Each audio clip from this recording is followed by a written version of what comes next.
Astrology से related महत्वपूर्ण जानकारियाँ प्राप्त करने के लिए मेरे चैनल को सब्सक्राइब कीजिए और लेटेस्ट नोटिफिकेशन के लिए बेल आइकॉन को भी प्रेस करिए। नमस्कार दोस्तों, मैं सीमा डेमन मेरे इस YouTube चैनल में आपका बहुत बहुत स्वागत करती हूं।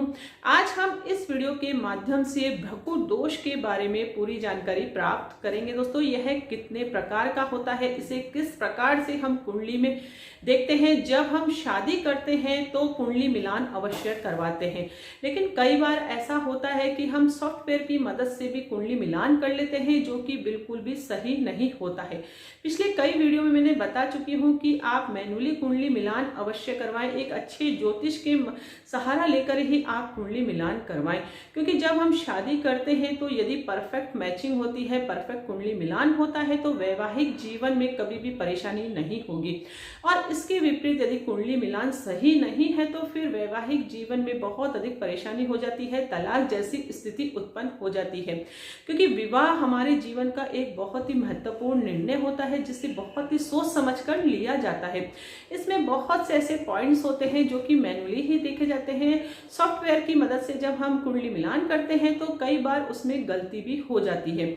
उसी में से है एक भ्रकु दोष के बारे में मैं आज आपको पूरी जानकारी दूंगी कि भ्रकु दोष कितने प्रकार का होता है, इसे कैसे हम बॉय और गर्ल की कुंडली में देखते हैं, और इस भ्रकु दोष के खंडन के क्या क्या नियम हैं। क्योंकि जब हम सॉफ्टवेयर से कुंडली मिलान करते हैं तो उसमें कई बार हम देखते हैं कि भ्रकु दोष पर 0 पॉइंट पर दे देता है, लेकिन कई बार हम जब मैनुअली कुंडली देखते हैं तो उसमें भ्रकु दोष नहीं होता है और हमें 7 पॉइंट्स मिल जाते हैं। तो कुंडली मिलान में जो गुण होते हैं वो बहुत अधिक बढ़ जाते हैं।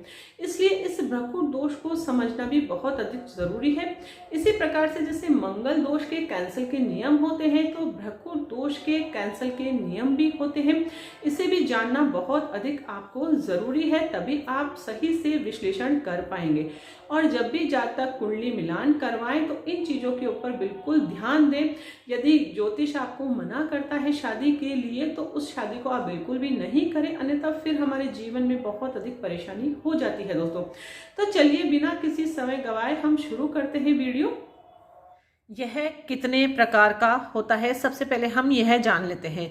भ्रकु दोष सबसे पहला प्रकार का होता है षडाष्टक। षडाष्टक का मतलब होता है 6 और 8 का कॉम्बिनेशन नहीं होना चाहिए। उससे पहले मैं आपको बता देती हूँ, हमारे देवता ग्रह होते हैं, दानव ग्रह होते हैं, अर्थात 2 ग्रुप्स में हमारे 9 ग्रह डिवाइड है। मंगल, चंद्र, गुरु, सूर्य देवता ग्रह में आते हैं, ये आपस में मित्र है। मैं पिछले वीडियो में मैं बता चुकी हूँ। यदि आप पहली बार मेरे इस चैनल पर आए हैं तो आपको समझने में थोड़ा सा प्रयास लगेगा, लेकिन फिर भी मैं आपको रिपीट कर देती हूँ। ये है दानव ग्रह। दानव ग्रह में शुक्र, शनि, राहु, केतु आपस में मित्र है। बुध भी इनका मित्र है, लेकिन बुध को मैंने बीच में इसलिए रखा है क्योंकि बुध की मित्रता गुरु ग्रह से भी है, सूर्य से भी, अर्थात वे देवता ग्रहों के 2 ग्रहों से उनकी मित्रता भी है। ये हमारी 12 राशियां होती हैं जिनके नंबर फिक्स होते हैं। अभी जो मैं आपको समझाऊंगी तो उसमें मैं आपको नंबर से डिफाइन करूंगी राशियों को, तो आपको समझने में आसानी होगी। इसलिए मैं यहाँ पर सभी राशियों के बारे में यहाँ लिख दिया है। यानी कि अगर 10 नंबर लिखा है तो वह मकर राशि होगी, उनका राशि स्वामी उसके आगे मैंने लिखा है। आपकी सुविधा के लिए मैंने सब कुछ यहाँ लिखा है। अब बात करते हैं षडाष्टक भ्रकु दोष कैसे बनता है। यानी कि यदि लड़के की कुंडली में 6 नंबर की राशि है तो लड़की की कुंडली में 8 नंबर की राशि नहीं होनी चाहिए। इसी प्रकार से इसका उल्टा यानी कि रिवर्स कर दिया जाए, बॉय की कुंडली यदि 8 नंबर की राशि है, लग्न राशि हो या फिर चंद्र राशि, दोनों में से कोई सी भी राशि हो, नहीं होनी चाहिए। और लड़की की कुंडली में 6 नंबर की राशि नहीं होनी चाहिए, अर्थात 6 और 8 का कॉम्बिनेशन नहीं होना चाहिए। अब उसे हम कैसे गिने, हम सपोज करिए सबसे पहला है, हम ये देख लेते हैं मेष नंबर 1 नंबर राशि है, तो इसकी 6ठे नंबर की राशि कौन सी आएगी, कन्या। यहां से हम गिनना शुरू करते हैं 1 2 3 4 5 और ये 6 नंबर की। अब कन्या राशि, यदि लड़के की कन्या राशि यानी कि यहाँ पर सपोज करिए चंद्र ग्रह यहाँ पर लिखा है, ये एक मैंने लग्न कुंडली बनाई है, कोई से भी नंबर की लग्न कुंडली वह हो सकती है। ये 4 नंबर की मैंने बनाई है। गल की लड़की की कुंडली मैंने कुंभ लग्न की बनाई है, कोई सी भी हो सकती है, क्योंकि 2 लड़के और लड़कियों का जब हम कुंडली मिलान करते हैं तो वो कोई सी भी राशि हो सकती है, कोई सी भी लग्न कुंडली हो सकती है। ऐसा कुछ नहीं है कि दोनों ही सेम हो या फिर दोनों ही अलग हो, लेकिन कुछ नियम होते हैं कुंडली मिलान के, वह मैं आपको बता रही हूं। तो इस प्रकार से यदि चंद्रमा 6 नंबर है तो उसकी राशि होगी लड़के की, यदि कन्या राशि है तो लड़की की राशि मेष नहीं होनी चाहिए, अर्थात चंद्रमा यहाँ पर स्थित नहीं होना चाहिए। अब क्यों बोल रही हूँ, क्योंकि जैसे ये 6 नंबर है तो यहाँ से यदि हम गिनेंगे तो वह 8वें नंबर पर राशि आएगी, जैसे 1 2 3 4 5 6 7 और ये 8, तो 6 और 8 का कॉम्बिनेशन नहीं होना चाहिए।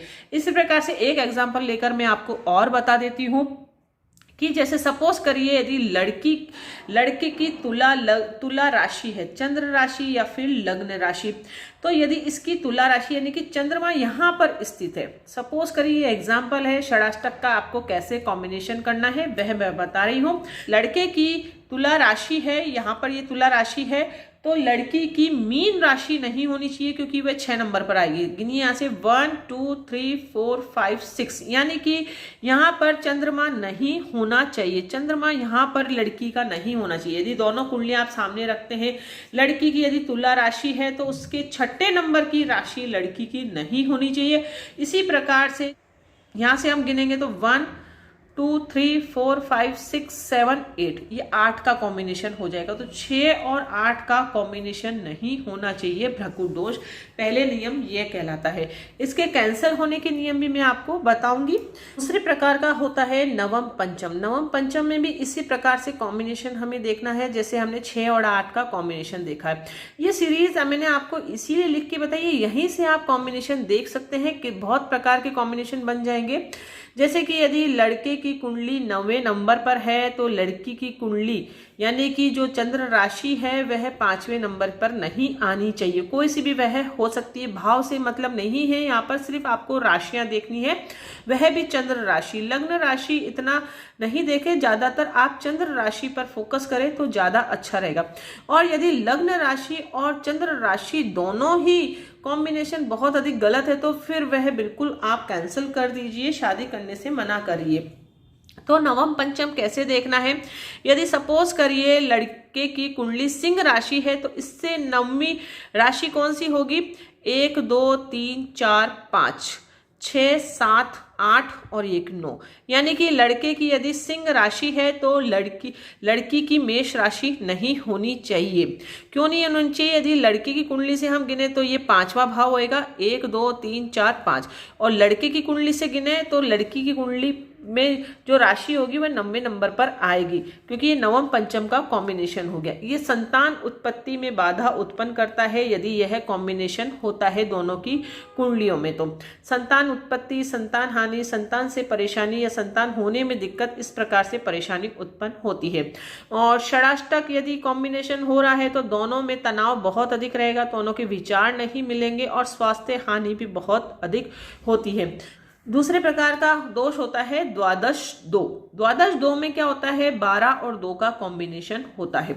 यदि लड़के की कुंडली 3 नंबर की है तो लड़की की कुंडली 4 नंबर की नहीं होनी चाहिए। क्यों, क्योंकि यह इसके 12वें भाव की राशि हो जाएगी। कैसे हो जाएगी, आप जैसे अभी लड़की की कुंडली 4 नंबर की है तो मिथुन कौन से नंबर पर आएगा, 12 नंबर पर आएगा। आप यहाँ से गिन सकते हैं 1 2 3 4 5 6 7 8 9 10 11 और 1 12 नंबर पर मिथुन राशि आएगी। और जब लड़की की कुंडली से हम गिनेंगे तो लड़की कुंडली 2 नंबर पर आएगी, 1 और 2, तो इसलिए इसे 12 और 2 का कॉम्बिनेशन कहा है। ये किसी प्रकार का कॉम्बिनेशन हो सकता है। इजी गोइंग के लिए हम इस प्रकार से समझ सकते हैं कि यदि 3 नंबर है तो उसके नेक्स्ट जस्ट नंबर वाली राशि नहीं होनी चाहिए।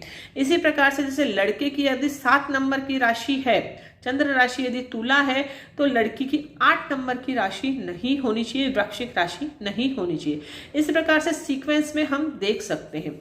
ये तो हो गए भ्रकुट दोष के मतलब यह किस प्रकार से होता है, कितने प्रकार का होता है। लेकिन अब इसके कैंसल के नियम क्या होते हैं, वह बहुत अधिक इंपॉर्टेंट होते हैं। जब हम सॉफ्टवेयर से कुंडली मिलान करते हैं तो उसमें कैंसल के नियम नहीं लगाए जाते हैं, वह भी मैं आपको प्रैक्टिकली करके बताऊंगी अभी। तो कैंसल के नियम क्या होंगे, जब दोनों की चंद्र राशि आपस में मित्र है या दोनों के चंद्र राशि के राशि स्वामी एक ही है, भले ही 6-8 का कॉम्बिनेशन हो, नवम पंचम का कॉम्बिनेशन हो, द्वादश 2 का कॉम्बिनेशन हो, ब्रह्मकुट दोष कैंसल हो जाएगा और पूरे टोटल उसके 7 नंबर हमें प्राप्त होंगे। अब कैंसल कैसे होंगे आप देख सकते हैं। लड़के की तुला राशि है, अब इसके हम 8वां कॉम्बिनेशन देखें तो कितना होगा, यहां से गिने 1 2 3 4 5 6 7 और 1 8। वृषभ राशि लड़की की नहीं होनी चाहिए, 6-8 कॉम्बिनेशन से हमने यह जाना, यानी कि दोनों में 6ठे और 8वें का कॉम्बिनेशन है, यानी कि लड़के की कुंडली है तुला राशि की है तो लड़की की वृषभ राशि नहीं होनी चाहिए, हमने ये जाना 6-8 के कॉम्बिनेशन से। लेकिन अब इनके दोनों के राशि स्वामी यदि एक ही है या फिर मित्र है तो यह ब्रह्मकुट दोष कैंसल हो जाएगा। इसी प्रकार से नवम पंचम का हम देख सकते हैं। नवम पंचम में आप देखिए किसी प्रकार का कॉम्बिनेशन आप ले लीजिए, जैसे कि 1 की कन्या राशि है तो इसकी 5वें नंबर की राशि कौन सी होगी, 1 2 3 4 और 1 ये 5 है। अब शनि और बुध आपस में मित्र है तो नवम पंचम का कॉम्बिनेशन हो रहा है, तब भी यह दोष कैंसल हो जाएंगे। तो दोनों के राशि स्वामी, इसीलिए मैंने ये आपको बताया, राशि स्वामी यदि आपस में मित्र है या दोनों ही राशि स्वामी एक ही ग्रह है तो यह ब्रह्मकुट दोष कैंसल हो जाता है। इसलिए ये इंपॉर्टेंट चीज होती है, इसे कोई भी नहीं देखता है। सॉफ्टवेयर से जब हम कुंडली मिलान करते हैं तो यह चीज नहीं देखी जाती है। मैं आपको एक प्रैक्टिकली करके बता देती हूँ, आप देखिए। यह हमने ब्रह्मकुट दोष, इसमें एक मतलब कुंडली फिल करी है कुंडली मिलान के लिए। इस प्रकार से ये दोनों कुंडली मिलान हम कर लेते हैं। अब सॉफ्टवेयर हमारे पास अवेलेबल है, हम सॉफ्टवेयर की मिलान से ये कुंडली मिलान कर लिया। अब इन्होंने कितने 36 में से 11.5 गुण मिलाए हैं। उच्च मंगल दोष इस पर हम अभी कंसिडर नहीं कर रहे हैं, क्या है क्या नहीं। केवल मैं ब्रह्मकुट दोष के बारे में आपको बता रही हूँ कि ब्रह्मकुट दोष में इन्होंने कितने पॉइंट दिए हैं, 0 पॉइंट। जब तक कि इसके टोटल मार्क्स, यदि ब्रह्मकुट दोष कैंसिल होता है तो 7 नंबर मिल जाते हैं। तो सपोज करिए अगर हम मैन्युअली देखते हैं और ब्रह्मकुट दोष कैंसिल होता है तो यहाँ 7 नंबर और ऐड कर दें तो टोटल 18 पॉइंट हमारे पास आ जाते हैं, यानी कि शादी के लिए 18 गुण मिलने जरूरी होते हैं। अदर पॉइंट भी देखे जाते हैं, 7th हाउस वगैरह ये सब कुछ भी देखा जाता है, लेकिन अभी हम ब्रह्मकुट दोष पर फोकस कर रहे हैं तो इसलिए उसी पर मैं आपको बताऊंगी। पिछले वीडियो में मैंने बता रखे हैं सभी मंगल दोष कैंसिल के नियम, मैन्युअली कुंडली मिलान कैसे करते हैं, वह सब कुछ बता रखा है। अब आप इसमें देखिए, यह है इसकी चंद्र राशि है मेष। यहाँ पर हम लिख लेते हैं आपकी सुविधा के लिए कि कभी गलती नहीं हो। यह मेष राशि है, आप देखिए। और लड़की की कुंडली की राशि कितनी है, ये हो गई लड़की की राशि। और इसी प्रकार से लड़की की क्या राशि है, इसकी है मीन राशि। तो इन दोनों में कौन सा ब्रह्मकुट दोष बन रहा है, आप यहाँ पर कंसीडर करके बताइए मुझे कि द्वादश दोष बन रहा है, नवम पंचम बन रहा है, षडाष्टक बन रहा है। तो हम देखिए कि यह एक की है मेष राशि 1 नंबर और दूसरे की है मीन राशि यानी कि 12 नंबर, यानी कि 12 द्वादश 2 वाला कॉम्बिनेशन बन रहा है। कैसे, मीन के बाद जस्ट मेष राशि आती है। यहाँ पर जैसे 12 है तो 1 नहीं होनी चाहिए, हमने ये जाना। इसका 1 नंबर है मेष नंबर, ये 12 नंबर है। 12 है तो 1 नहीं होना चाहिए क्योंकि ये इसका 12वां भाव हो जाएगा, खर्चे का भाव करेगा। दोनों यदि ये वाले कॉम्बिनेशन से शादी करते हैं, दोनों में ये कॉम्बिनेशन है और शादी हो गए तो दोनों के लिए आर्थिक समस्या बहुत अधिक उत्पन्न होती है क्योंकि दोनों ही एक दूसरे का व्यय करते हैं, अर्थात खर्चा अधिक करते हैं। तो आप यहाँ से गिनिए 1 और 2, यानी कि दूसरा नंबर, और मेष राशि से गिनेंगे हम यहाँ तक कि तो ये 12 नंबर आएगा, यानी कि द्वादश 2 का कॉम्बिनेशन बन रहा है। इसलिए सॉफ्टवेयर में इसने इनको 0 पॉइंट दिए, जबकि मैन्युअली हमने देखा तो दोनों के राशि स्वामी मित्र है आपस में, तो भ्रकुट दोष कैंसल होता है। इसमें भ्रकुट दोष के पूरे 7 मार्क्स मिलेंगे यदि हम मैन्युअली देखते हैं। तो इसलिए मैं आपसे यही कहती हूँ कि मैन्युअली कुंडली मिलान आप जरूर करवाएं। सॉफ्टवेयर की आप मदद लीजिए, इसमें कोई दो राय नहीं है कि आप ले सकते हैं मदद, लेकिन जो मैन्युअली कुंडली मिलान होता है वही सटीक और सही होता है। इसी प्रकार से हम कुंडली विश्लेषण करते हैं, तो मैन्युअली कुंडली विश्लेषण आपको करवाना चाहिए, क्योंकि सॉफ्टवेयर में गलत रत्न बता दिए जाते हैं, गलत रेमेडीज बता दी जाती है और कई बार ऐसी गलत चीजें भी बता दी जाती हैं जो कि हमारे जीवन में बिल्कुल भी नहीं होती है। वह उस टॉपिक पर भी मैं वीडियो बना चुकी हूँ, वह भी आप देखिए जरूर। गलत रत्न बिल्कुल नहीं धारण करने चाहिए कभी भी अज्ञानतावश। इसी प्रकार से जब कुंडली मिलान करें तो हर एक पॉइंट को देखना जरूरी है। 7th हाउस को देखना जरूरी है, 12th हाउस के मालिक को देखना जरूरी है क्योंकि शय सुख का होता है, धन भाव भी देखना जरूरी है, और 5th हाउस हमारे संतान भाव का होता है, और दोनों के कारक ग्रह गुरु और शुक्र को देखना भी जरूरी है। यदि दोनों सब कुछ अच्छे ग्रह पोजीशन पे है तभी शादीशुदा जीवन हमारा बहुत अधिक अच्छा होता है। जितने पॉइंट्स कम होते चले जाएंगे शादीशुदा जीवन में हमारे उतना ही तनाव उत्पन्न होगा। तो ज्योतिष विद्या यही काम आती है कि हमारे जीवन में हम करियर कौन सा चुनाव करें, कौन से दिशा में हम शादी करें, कौन लड़की से हम शादी करें, हमारे जीवन में ऐसा हम क्या करें ताकि हमें तरक्की मिले।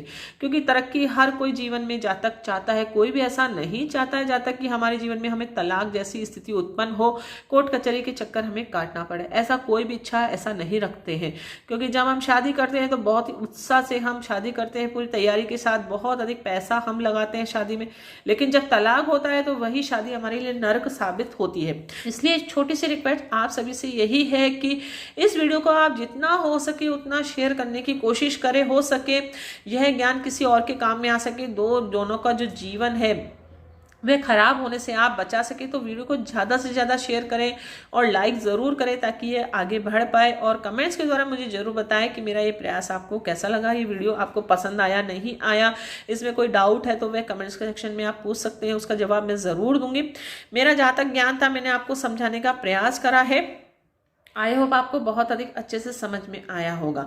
तो मिलते हैं नेक्स्ट वीडियो में इंटरेस्टिंग टॉपिक के साथ, तब तक के लिए thank you and bye bye.